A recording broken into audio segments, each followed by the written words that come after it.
Neopronouns are for neurodivergent people. Let me tell you all the reasons you're wrong. And get comfortable, because there's a long list. Hi there, Desmond Fambrini, Master's of Science in Special Education and a Bachelor's degree in Gender Studies, in Gender and Adolescence. Neopronouns were originally created as a hypothetical type of pronoun to talk about somebody's gender that can't be described in English. It wouldn't be red self, cat self, or bun self. It would be a sound, like zay them or zer. It would never be red self or cat self. And despite people treating xeno and neopronouns differently, they were originally the same thing. A neologistic third person pronoun. Z over there is really nice. Pronouns replace nouns. So Z is over there, they are over there, he is over there, she is over there. Red is not over there. Red is a noun or an adjective.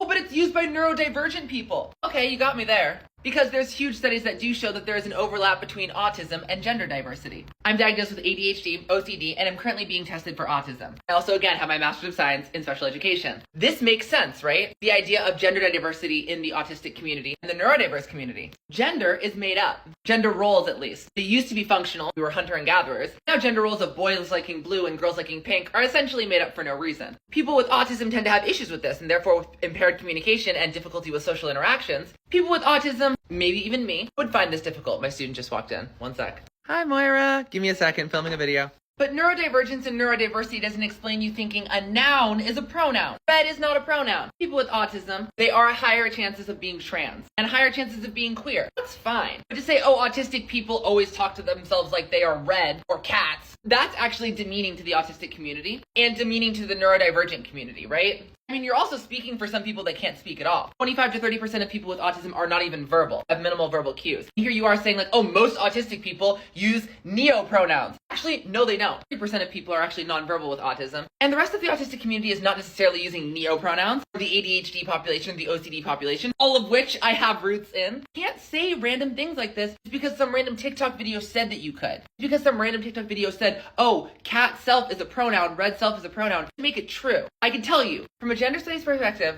and an educational perspective, you cannot refer to yourself as a noun, unless of course you're acting it as a nickname. And if you have a nickname, red or cat or bun, go for it. And tell people that is your name. To say that it is a pronoun, to force people to use it like that pronoun, is inherently forcing them to be as confused as you are. Wait a second, you could say the same thing about trans people. No, actually asking somebody to call you he or she, and they look like a he or she, not that difficult. Some trans people don't look, you're splitting hairs. No, there's a huge difference between saying, I feel like I work better as a boy, please call me him, and saying, I feel like I'm the color red, please call me red. That's ridiculous.